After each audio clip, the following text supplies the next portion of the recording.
garden, and we're gonna cook it.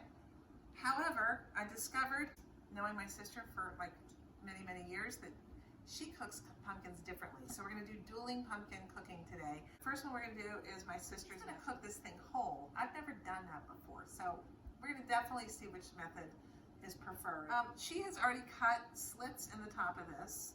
I think they're pretty deep slits, aren't they, Ella? Yeah, and I used a different knife that goes deeper, yeah. All right, so did you cut it all the way through? All the way through. You didn't take the insides out of this thing? No, I never do. Oh, no. It's so much easier. I would think, oh well, who knows? All right, so we have cut 1, 2, 3, 4, 5 slits in this thing. The oven is preheated at 350. That's another thing we do a little differently. We put it on a baking sheet and we're just gonna bake it until? Well, until it slumps. Here is a pumpkin before it gets baked, and here it is after. It is a heavy pumpkin. This is a 20-pounder. Okay, so one revision, we actually upped the temp to 400, and now it's time to pull that thing out of the oven. We can see it's nice brown and crispy and starting to collapse. There is a lot of liquid coming out of this thing, and as we do, it is draining out and the pumpkin is collapsing before our very eyes, which is just fine. That means it's concentrating. I'm here with my sister, and she is going to do the honors of pulling the stuff out of this pumpkin. So Ella, what you got here? Well, I have my pumpkin that I have cooked whole. It's a lot of juice a lot of in juice it. in it. Well, So that's okay. You're pulling out the pulp. All right, so let's get down in there. So you think it's easier to pull the seeds and stuff out this way? Yeah. Here is what we've got.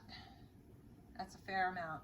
I'd say about 4 to 6 cups of pumpkin. Okay, so here is pumpkin number 2, and I am going to do it my way. I'm going to cut this thing in half, which is a challenge because it's a big pumpkin.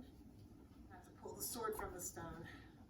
This is the hardest part, truly. So I now cut this pumpkin in half. It's amazing how much liquid came out when we baked that first one, because it doesn't really look liquidy, does it? I'm scooping the pulp, which is remarkably fluffy.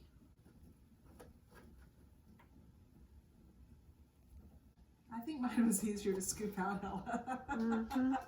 Yeah, if I'd known it was quite that. Look how, I now have 2 pumpkins. I'm going to roast one of these as is. I'm going to cut this one in half. I am cooking this one. We found 2 pans that will fit side by side. These guys are going to roast face up. This guy's going to roast face down. We'll see which one is better in terms of the finished product. So here goes into the oven. Y'all cook good. I'm just now pulling out the pumpkin seeds, which I'm going to cook, and it's really not that hard to get it out of. So these seeds will not have been pre-cooked, so that when I roast them, they'll need to roast a little longer. So after it's been cooking for about 90 minutes, this is what I've got. I'm taking the skin off of this pumpkin. See how easily it comes off? Ella. Once this is off, then I've got all this pulp. It just peels right off. Once I've got this off, I'm just going to put it in the food processor and puree it. And then these are the ones that I roasted skin side down, and I'm just going to see whether it makes any difference in terms of the texture or flavor of the pumpkin.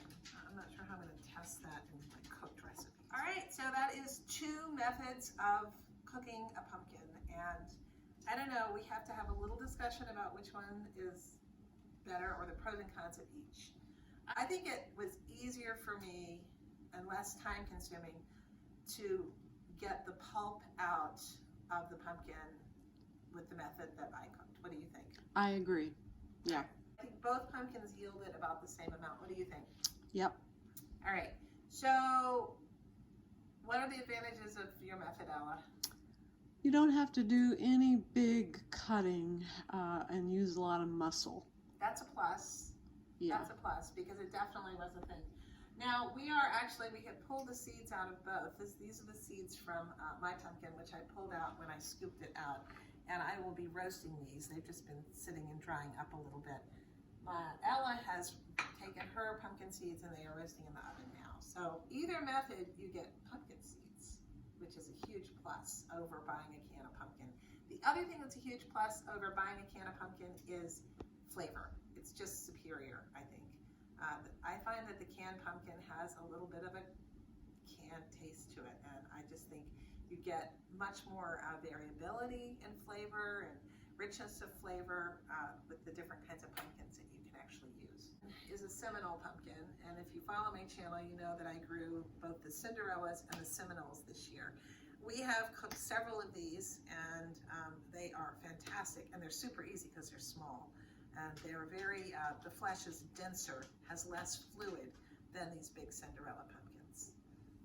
So we like them both. I have cooked with just about any kind of pumpkin I can get my hands on. Any other of the varieties, they're not just for decoration.